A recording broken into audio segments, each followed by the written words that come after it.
You know, it's funny. Everyone gets the same 24 hours in a day. It's the one great equalizer. It really is. But then you look around, and some people seem to be squeezing, I don't know, 30 hours out of them. Exactly. And the go-to excuse is always, I just don't have the time. We all say it. But the real question is, are we using that time the right way? Or are we, just letting it slip through our fingers? Okay, so let's get into it. For this deep dive, we've been looking at the animated summary of Robin Sharma's The 5 a.m. Club. And the big claim is that success is basically won before breakfast. Right, this idea that you get up at 5 a.m., but it's not just about the alarm clock, and I think that's the key thing people miss. It's a whole system that kicks in after the alarm goes off. Exactly. And that's our mission today. We're going to really analyze this framework. We'll look at what makes it so powerful, but also, where the real-world challenges are.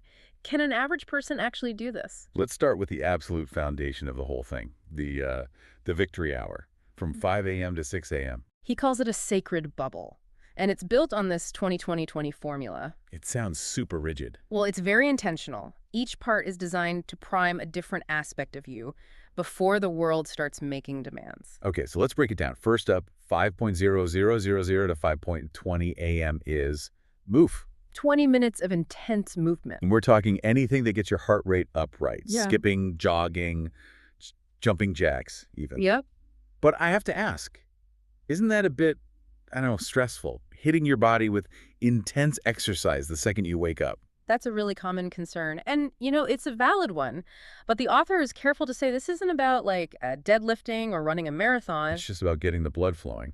Precisely. The goal is to trigger a specific biological response. There's some fascinating chemistry going on here. Okay, tell us about that. What's happening in the brain that makes this so important? Well, first, that movement starts to knock down your cortisol levels. That's the stress hormone. So you're calming your own system down right from the start. You're immediately managing your stress response. At the same time, you're getting a flood of the good stuff like dopamine and serotonin, mood elevators. You feel better instantly. You do. But the real game changer, the thing that really stands out in the research, is this thing called BDNF. Brain-derived neurotrophic factor. That's the one. Think of it as like miracle grow for your brain. Okay. This protein literally helps repair your brain cells and build new neural connections. So that 20 minutes of movement, it's not just a physical warm-up. It's a brain warm-up. It's a cognitive boost. You are literally getting your brain ready for a day of focus and problem solving. By 5:20 a.m., you're already ahead. That completely changes how I think about that first segment. Okay, so next up is 5.20 to 5:40 a.m. Reflect. Journaling, meditation, planning your day. This is the quiet time. It's about looking inward. I mean, think about it. Most of our day is spent looking outward, right? Screens, at emails, at other people's demands. This forces you to get clear on your own stuff, your goals, what you're grateful for. It creates this incredible clarity. And that clarity stops the day from just, happening to you. Exactly. You become proactive. You decide what the day is going to be about before it has a chance to decide for you. You own it. Love that. Okay, and the final piece, 5:40 to 6:00 a.m. is Grow Learn. This is dedicated learning, reading a book, listening to a deep dive like this one, actively learning a new skill. So if you actually do all three. By 6 a.m., you've already had a physical victory, an emotional one, and an intellectual one. It's a massive self-reinforcing way to start the day. It honestly sounds incredible, but, Yeah. and there's a big but, doing it once is one thing. Sure, anyone can do it once. But making this intense hour a real consistent habit, that's the hard part. That's everything. And it brings us to what the sources call the critical prerequisite, the one thing you cannot mess up. Let me guess. Sleep. Sleep. You absolutely cannot sacrifice sleep. Waking up at 5 a.m. is useless if you went to bed at 1 a.m. You'll just be tired and irritable, and you'll burn out. The system demands 7 to 8 hours of quality sleep, which means your morning routine actually starts with a disciplined evening routine. That's a huge point. Ah. Okay, so let's talk about the psychology. Making it stick. At first, you're just running on willpower, right? Right, and willpower is described as a battery. It drains fast. Which explains why New Year's resolutions usually die by, the third week of January? You can't run on a finite resource forever. Willpower is for emergencies. Habit is for everyday life. Habit takes almost no energy. So how do you get there? The sources mention the 66-day rule. 66 days feels Very specific. It does. And look, the science varies a bit, but that's a really solid average for how long it takes an activity to reach the automatic stage. So it stops being a choice you have to make. And starts being something you just do, like putting on a seatbelt. That 66-day stretch of pure consistency is the key. You can't miss a day. Okay, so you've built the habit. Yeah. Now, how do you sustain it? The system talks about 4 key areas of focus. The first one is capitalization focus. I love this one. It's so counterintuitive. Most of us spend all our time trying to fix our weaknesses. Right. This says, forget that. Instead, pour all your energy into your natural talents. Double down on what you're already great at. That's where you'll see the biggest results. Makes sense. Focus 2 is the one I think everyone struggles with. Distraction focus. Oh, this is the modern-day battlefield. It's all about eliminating noise, turning Ow. off notifications, putting your phone in another room. I mean, just the thought of that gives some people anxiety. And that feeling is exactly why it's so important. You have to create that bubble for deep work. It requires actual tactics like app blockers or just telling your family, hey, for the next 90 minutes, I'm off limits. But what about that idea of, creative sparks? If you're always in a bubble, do you miss out on new ideas? That's the balance you have to find. The idea isn't to live in a cave forever. It's about being intentional. You shut out all distractions for high-value work. But then you schedule time to let the world back in. Exactly. You schedule time to browse, to explore, to let those random connections happen. You manage the flow. Got it.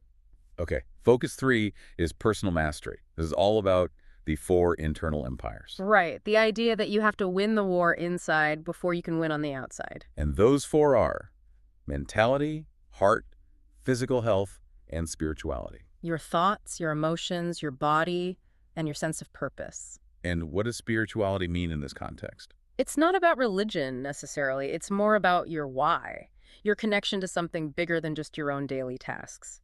The point is, if your inner world is a mess, waking up at 5 a.m. isn't a magic pill. You have to be whole first. What about focus 4, the one that really stands out to you?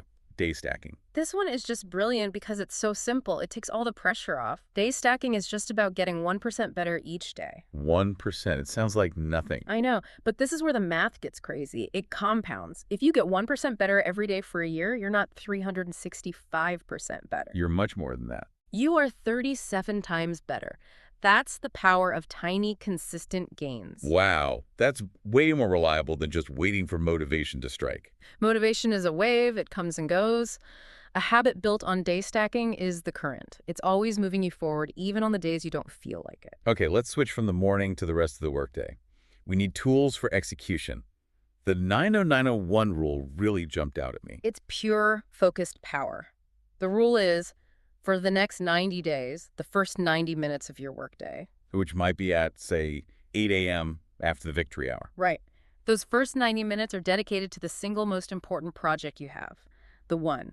No email, no phone, no distractions, period. I can just hear people saying, but what about my team? What about clients? For a lot of people, 90 minutes of total isolation sounds like a fantasy. And that's a totally fair pushback. But here's what the rule guarantees. Even if the rest of your day is complete and utter chaos, Which it often is. you've already made meaningful progress on the one thing that actually matters most. You've won the day before 10 a.m. I like that. So then how do you make sure all these pieces, actually happen? That's where the weekly design system comes in. This is the glue. It's so simple. You just take 1 hour on a Sunday to plan your entire week. And you schedule everything. Everything. Your 90901 blocks, your exercise, your family time. You turn vague goals into actual appointments on your calendar. So should read more.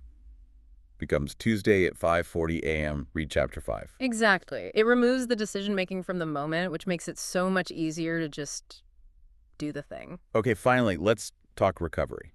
Because this level of intensity, burnout is a real risk. A huge risk. The sources mentioned the 2 massages strategy, and I'll be honest, that sounds pretty unrelatable for most people. Oh, for sure. It sounds very elite. But you have to look past the literal words and see the principle behind it. Which is? Intense work demands equally intense recovery.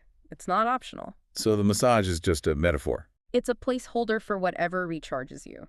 It could be gardening, playing guitar, a walk in the woods without your phone, anything that lets you disconnect and refuel. And the key is that you have to schedule it. You have to protect that time just as fiercely as you protect your work time. If you don't schedule your recovery, your body will eventually schedule a collapse for you. It's that simple. So to wrap this all up, It's so much more than an alarm clock. It's a whole interlocking system.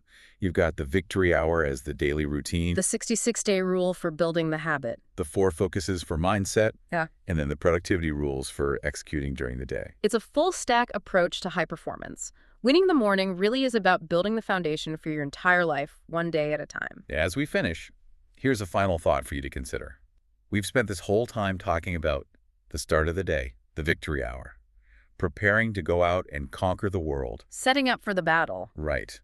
But what if you applied that same systematic approach to the end of the day? Mm. What if you created an evening victory hour? An hour where the phones are off, the screens are dark, and it's dedicated only to connection. With your family, with a partner, or with a hobby, with yourself. If that morning hour helps you win in the world, could a disciplined evening hour help you win at home? Could it deepen the meaning of all that success?